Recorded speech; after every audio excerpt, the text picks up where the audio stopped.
This episode of Ghost Town may contain disturbing or graphic descriptions, which may not be suitable for all audiences. Please use discretion while listening.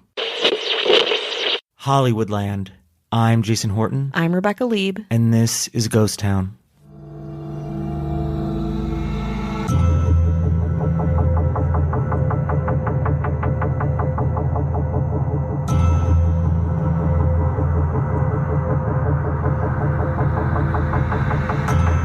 On December 8th, 1923, an illumination ceremony was seen from Mount Lee, a craggy mid-sized mountain in the Beechwood Canyon area of the Santa Monica Hills. It was dim but powerful, a small crowd watching rays of blinking lights that looked down on the burgeoning town of Hollywood, illuminating 13 50-foot-tall white uppercase letters that glowed Holly, Wood, and Land. Then a somewhat dramatic advertisement for a local real estate agency, the Hollywood sign would evolve to become one of the most famous landmarks of all time. It's a 100-year tenure spanning death, ruin, controversy, and so much more. In honor of its 100th birthday, today we're talking about the Hollywood sign and its strange, yet on brand, at least for Los Angeles, century journey from advertisement to icon. The Hollywood sign was the brainchild of Henry Chandler, the LA Times owner, and real estate developers Woodruff and Schultz, who created it as a temporary ad campaign for a new housing development in the Hollywood Hills. It was the early 1920s, and Hollywood was a place of opportunity and development, seducing filmmakers to settle in the rolling hills around the 25-mile, mostly farmland-forward area to make a lot of money. Entertainment won out over agriculture, and while the first studio opened in 1913, from there the four major film companies, Paramount, Warner Brothers, RKO, and Columbia, together made the area the fifth largest industry in the nation. Needless to say, the nickname Tinseltown brought not just business, but people, and people needed homes. So Woodruff and Schultz hired the Crescent Sign Company to build 13 south-facing, 30-foot-wide and 50-foot-high wooden letters on the hillside, painted in all white. Hauled up the hills by mules, the project at the time cost about $21,000, equivalent to around $360,000 in 2022, and was intended to stay up in the mountains for about a year and a half. The letters were finished off with around 4,000 light bulbs, and the completed sign alternated between flashing Holly, Wood, and Land. I know what you're asking. Why the land part? As cultural historian Leo Braudy writes in his book, The Hollywood Sign, Fantasy and Reality of an American Icon, the addition of the suffix land was likely part of a slick marketing scheme, maybe in tribute to Lewis Carroll's Alice's Adventures in Wonderland, or Neverland in J.M. Barrie's Peter Pan. Whatever the literary inspiration, the kind of magical fantasy, the word, the lights, the hills, all of it, overall, the effect was, for the time, incredibly cool. Keep in mind this was before the Las Vegas Strip was even constructed. The idea of a sculptural, alighted advertisement was still incredibly novel. The sign hung out on Mount Lee fairly uneventfully until the night of September 16, 1932, when a 24-year-old British actor named Peg Entwistle told her uncle, whom she lived with, that she was going on a walk to the drugstore to see some friends. She left her uncle's home, walked to the sign, climbed a maintenance ladder to the top of the letter H, and jumped to her death. 2 days later, a hiker found Entwistle's purse, which contained a suicide note that read, quote, "I am afraid I am a coward. I am sorry for everything. If I had done this a long time ago, it would have saved me a lot of pain. P.E." Eventually, investigators found Entwistle's body in a ravine under the sign, and her uncle identified the remains of his niece. Her suicide, prominently covered by the tabloids, made her known as the, quote, Hollywood sign girl, a kind of shadow side of the Hollywood dream. With some success on Broadway, Entwistle had come out to Los Angeles to pursue a career in film and found it very difficult. In Hollywood Babylon, Kenneth Anger's sensationalized 1959 book on alleged Tinseltown scandals, the filmmaker and author claimed that, quote, other disillusioned starlets followed her lead, and the Hollywood sign became a notorious signing-off place. But as a note of levity in Peg's story, her last role was a small part in the Myrna Loy movie 13 Women, credited as one of the earliest female ensemble films. Some say that Peg still makes her presence known around the sign. Hikers, joggers, and explorers experience the smell of gardenia, Peg's favorite flower and perfume, or even spot a figure dressed in 1930s clothing with a sad or confused expression, walking on the path or floating on the hill, especially when the conditions are foggy. In the wake of the Great Depression, the Hollywoodland development that the sign was advertising quietly went away, and ownership of the sign was transferred to the city. The city turned off the Hollywood sign's lights permanently, so good luck seeing it in the dark. At this point, perhaps surprising nobody, the sign, made from wood, paint, and metal, quickly deteriorated. The letter H was destroyed in early 1944, according to the LA Times, by, quote, vandals or windstorms. In 1949, locals had enough of the rickety, chipped sign, calling it a, quote, eyesore and a detriment to the community, and advocated for it to be completely taken down.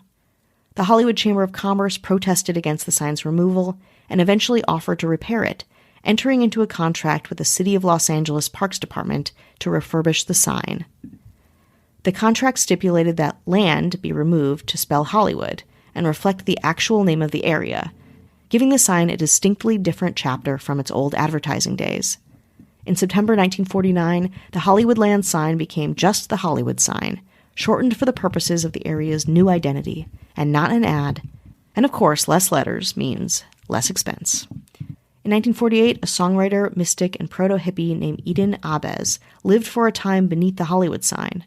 Ahbez's big claim to fame was writing a hit single for Nat King Cole called Nature Boy, and oh, what a nature boy he was, sleeping under the first L of the sign, touting the benefits of natural everything, and according to Ahbez himself, eating a vegetarian diet on $3 a week. After Ahbez's unconventional residence was made known to the public, Cole's version of Nature Boy shot to number 1 on the Billboard charts and remained there for 8 consecutive weeks during the summer of 1948.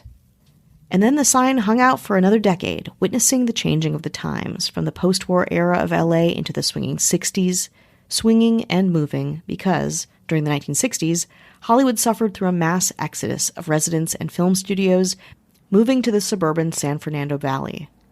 By 1970, Paramount was the only studio left in town, and downtown Hollywood changed, becoming overrun by adult movie theaters, massage parlors, head shops, and the like. By 1973, the sign had been officially made a cultural landmark. As a note, the ceremony was hosted by Gloria Swanson, but was blanketed in a thick fog that nearly obscured the event from view. But the sign also fell back into disrepair. According to the Hollywood Sign Trust, the sign was, quote, rusted, dilapidated, soon to literally crumble under its own weight. At this point, the top of the D and the entire third O had toppled down Mount Lee, and an arsonist set fire to the bottom of the second L. It was, as you'd imagine, in the roughest shape of its existence. But someone very famous and very unexpected came to save the Hollywood Sign brand from squalor. I'll give you a hint. He loves bunnies and grottos. More after the break. Angie is your home for everything home, and they've made it easier than ever to connect with skilled professionals to get all your home projects done well. If you own a home, you know how much work it can take. Whether it's everyday maintenance and repairs or making dream projects a reality, it can be hard just to know where to start. But now, all you need to do is Angie that and find a skilled local pro who will deliver the quality and expertise that you need. Angie has over 20 years of home service experience, and they've combined it with new tools to simplify the whole process. Bring them your project online or with the Angie app, answer a few questions, and Angie can handle the rest from start to finish. Or help you compare quotes from multiple pros and connect instantly. Which means you can take care of just about any home project in just a few steps. Because when it comes to getting the most out of your own home, you can do this when you Angie that. Download the free Angie mobile app today or visit Angie.com. That's ANGI.com. You can live out your MasterChef dream when you find a professional on Angie to tackle your dream kitchen remodel.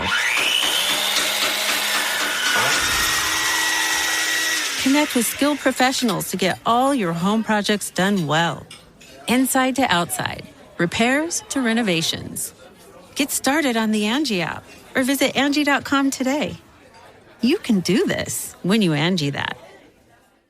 Hi, hello, how are you? Hello. How are you doing? How's it going out there? We're checking in.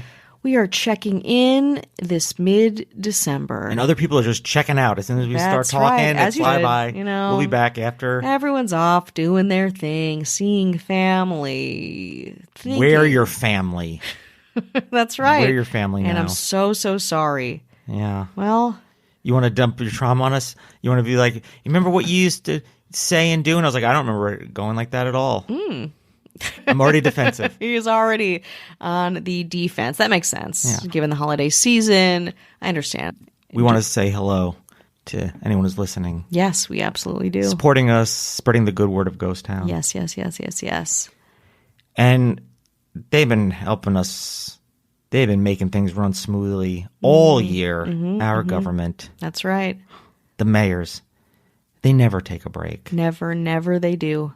They epitomize the glitz and glamour of Hollywood. That's right. You know, they each own a hot Hollywood restaurant. Oh, they do. You didn't know they did that? I can't wait to find out more. Owner of the Chipotle on Vine. Ooh, that's a good one. It's a good one. It's a good one. People like it. They're excited. They were more excited when it first opened. Now they're kind of like, okay, Chipotle's here. But they keep it running. That's Emma Hopkins. Hello.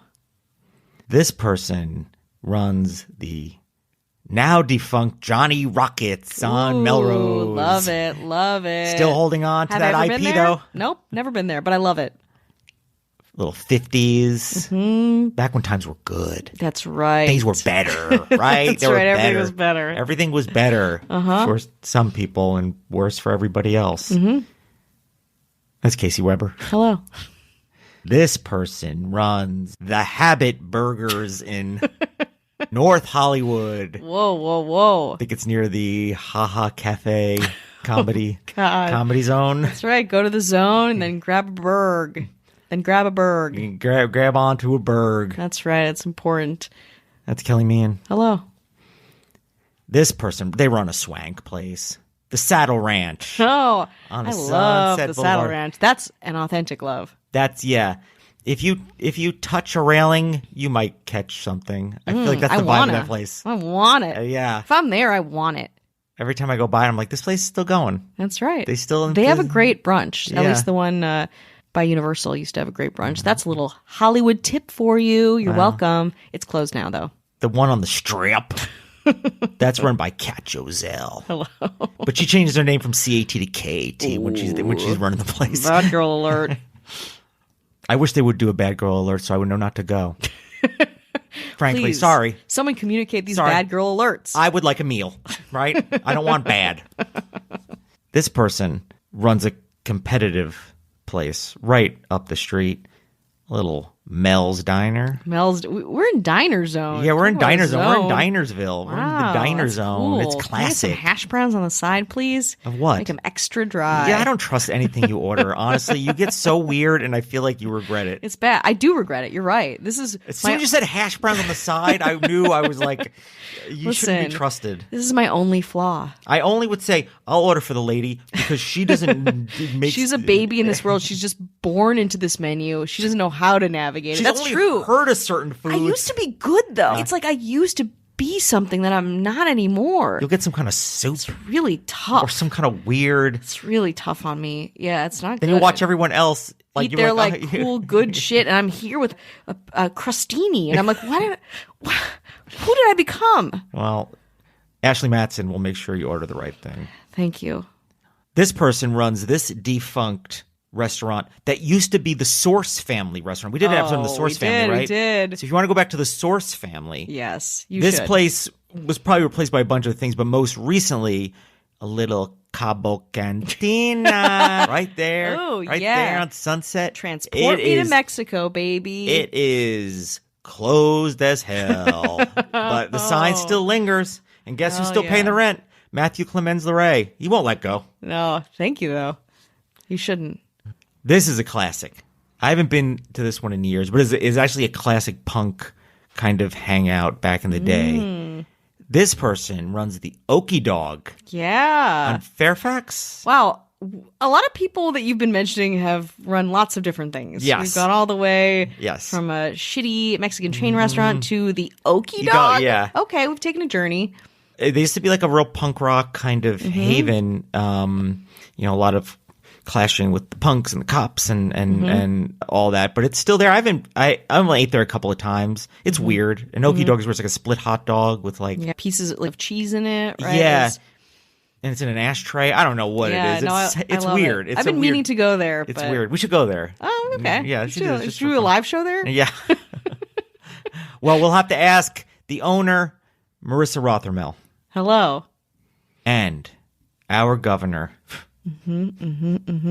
She's one step away of bulldozing the Ivy, Spago. Hell yeah. Any huge, hot, classic place. Musso's and Frank's, you're lucky. I'm not turning this place Yeah. She's into an Amazon Fresh. You better watch yourselves. You're going to be a Forever 21, Musso and Frank. She's the one pulling the strings, all the classic joints and the new joints. You all pay tribute to her so she can be on another private jet. Exactly. I don't understand. She's ball busting so she can chill. I was like, post one story where you're just eating a bag of M&Ms Exactly. because that's where you're at. Exactly. That's what I did in San Diego for dinner. I just scoop away protein and a bag of M&Ms for dinner every night God. because everything was it was like lines and I just wanted to get back because I was tired. Ugh. So that I just ate is on my stomach. It was just like a bag That's of M&Ms on my horrible. stomach. Yeah. God, that's horrible. That's Yeah. dark as hell. That's the life of on the road of a stand-up yeah, comic. Okay. Yeah. Cool. Well, that would be our governor, Avian Avian Noble. If Noble. you want no ads, no chit-chat, bonus episodes, just the good stuff. 7 days free if you want to try it out. Maybe it's a New Year's resolution for you to give us one improve chance. yourself. Yes, or waste more time. Head on over to patreon.com/ghosttownpod. And we will have a new Christmas bonus up in the Patreon very, very, very soon. We're talking gonna about be that today. a good one. It's going to be a good one. We're doing some Christmas deep cuts. I think usually we have like one Christmas episode. We've got a bunch of them. Yeah. So if you really want to lean in, which you do, why not? That's what we're doing. Let's do it. You want to go back to where we essentially are, right? You wanna Yeah, go let's Hollywood? go back to 3 miles Those down are- from where we're recording this right now. But instead of 2023, it is 1978. And the Hollywood sign looks like shit, let's be honest. But it is still beloved, as evidenced by 2 individuals, 1, 2, depending on who you ask. My research frames it both ways, who both commit to restoring the sign to its former glory. The first was Alice Cooper, and the second was, probably more famously, Hugh Hefner, both of whom participated and wildly promoted a fundraiser for the sign, one just as hyped as the sign itself. The fundraiser to restore the Hollywood sign auctioned off the sign's letters, symbolically of course, at the low price of $27,700 each. Of course, the only people who could afford that kind of donation, A, really loved the sign, and B, had to be pretty wealthy. But each letter was bought in an effort to raise money not to refurbish or repair the sign, but to reconstruct the sign, totally anew. You want to know who bought each of the letters? Okay. The H, Terrence Donnelly, publisher of the Hollywood Independent newspaper. Does not exist anymore, but pretty good. H is pretty good real estate. The O, who bought the O? Do you know? I don't. I was familiar with Alice Cooper and Hugh Hefner because a couple big names, especially who came to bringing it back to its former glory. Yeah. The O is Alice Cooper. He bought the O and donated the money in memory of comedian Groucho Marx. Did you know he was a big fan of? I had no idea. I think there is a pretty famous photo of them together Okay. that I've seen in my, internet travels. It travels around the internet. Alice Cooper, also Wisconsin native. Just throw that out there. The L was Les Kelly, founder of the Kelly Blue Book. Interesting, right? The other L, Gene Autry, kind of a LA, out there. Yeah, but he's got a museum. with the Yeah, Gene he's a Autry. big LA guy, but I also didn't even realize he was still alive at this point, I think. The Y, of course, Hugh Hefner, founder of Playboy. Yeah, that's why. Yeah, I that's don't why. know. That's why. He was Okay. like, yeah, he's more like that, right? Sure. The W, Andy Williams, the singer. And we talked a little bit about how he was embroiled in a murder, right? Did we? I think so. He does like Christmas. He did some. Yeah, he did Christmas. His ex-wife had a very high-profile murder case, and it's really fascinating. I think I looked up if we had covered it. It's just where my brain's at. But if we have not, we will definitely, because Andy Williams, for someone who's a benign TV singer, I wouldn't say milquetoast, but like appeals to many mass audiences, he has a very illicit history. Then we have O, the other O, Giovanni Mazza, the Italian movie producer and co-founder of Paneria Film. Does that ring a bell to you? No. Then we have the last O of Hollywood, Warner Brothers Records. Heard of it? No. Not at all? No. Oh, interesting. Yeah. Well, to round it out, D, Dennis Lidke. He's a businessman. He's a high-profile businessman. Maybe D for Dennis. I'm not sure. But it's a wild mix of like what Hollywood is, right? They should have just kept it going. Like Hollywood is cool just to get more money. I don't know. Yeah. Just they should have done that. Yeah. But they Too didn't. late, too late, They didn't too do late. that. They didn't do that. So the old sign was scrapped in August 1978 and presumably destroyed. We'll get to that in a bit. And a new sign was completely built with the over $250,000 made from the auction, which still feels like not that much, considering how much money is kind of flowing through these hills and with these high-profile figures. But it was 78. Honestly, the sign after reconstruction looked as good as new. And when I say it looked really good, like new after its makeover, it did. It looked pristine. Well, based on its reconstruction in the 1980s, the sign was doing pretty well for itself. It helped that in 1980, a $90 million federal grant gave the green light to many Hollywood restoration projects, including Disney Studios rehabbing the El Capitan Theater, the Egyptian restoration and the makeover of the Roosevelt Hotel and Pantages. So the sign itself became the crown jewel of the new and improved Hollywood downtown. In 1987, the sign was altered to read Holywood for the visit of Pope John Paul II, very edgy. But it wasn't the first in the long tradition of altering the sign. On January 1st, 1976, Danny Finegood, a former California State University Northridge student, changed the sign to Hollyweed to celebrate a state law decriminalizing marijuana and for an art project. According to history, he got an A, and we've covered that as well. But stunts don't just extend to the sign itself. Actor and Oscar winner, well, back before she had one, Michelle Yeoh was suspended above the Hollywood sign in a glittering silver dress for a 1997 National Geographic cover story. The photographer, quote, thought it would be fantastic if we have this actress hanging over the Hollywood sign. Which makes sense. Yeoh told Jimmy Kimmel in an interview, quote, we were 2 helicopters hanging. He was in one. It was so cold. I think that was the real test. Not to be outdone, in the 2004 film The Day After Tomorrow, the sign is prominently featured and is eventually taken out by a tornado. But that's not the only fake destruction of the sign appearing in film. Others include its 1978 demise in Superman, 1991's The Rocketeer, and Resident Evil Afterlife in 2010.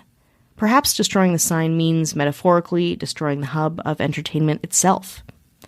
In 2005, producer-entrepreneur Dan Bliss put the deconstructed original Hollywood sign up for auction on eBay. Quote, I've thoroughly enjoyed owning it, and I think someone would really enjoy having the opportunity to have that claim to fame, he said to press. Originally thought to be destroyed, Bliss sold the skeleton of the Hollywood sign to artist Bill Mack for $450,000, who used the sheet metal as a medium to paint the likenesses of stars from the golden age of Hollywood. In August 2012, Mack constructed an exact replica of the letter H from the metal. Eventually, Herb Wesson and Tom LeBonge of the Los Angeles City Council presented Mack with a certificate of recognition for his restoration efforts and preservation of the sign. At least, the H, I guess.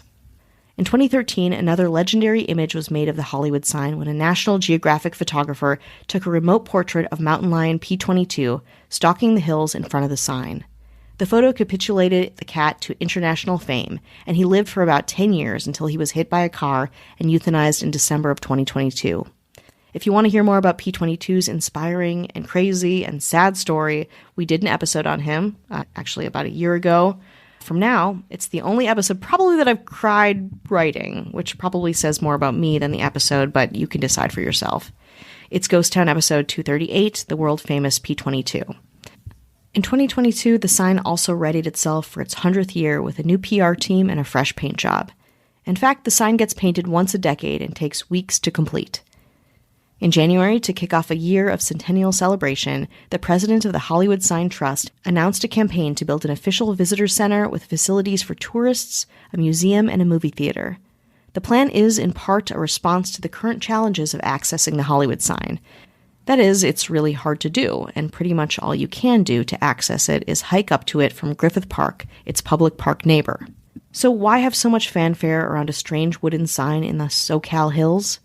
So why have so much fanfare around a strange wooden sign in the Southern Californian hills? Some people have some thoughts about that. Quote, "The Hollywood sign is a perfect representation of Hollywood, the place," says Michael Schulman, a staff writer at The New Yorker. "Like an old movie set, it's a showbiz illusion, two-dimensional and only presentable from the front." But of course, East Coasters love to hate on Los Angeles, and in my opinion, that's a cynical way of looking at the sign. To me, the sign isn't an illusion at all, but a fragile amalgamation of Los Angeles at any given place and time. It's also a symbol of aspiration, of hope. Quote, "The sign has become a worldwide symbol of the Hollywood of the imagination," cultural historian Leo Braudy in The Hollywood Sign, Fantasy and Reality of an American Icon writes. Quote, "And its 9 letters allow anyone who sees it to fill it with whatever meaning they want." And we do. Happy birthday, Hollywood sign, to another 100 years of bridging the gap between imagination and reality.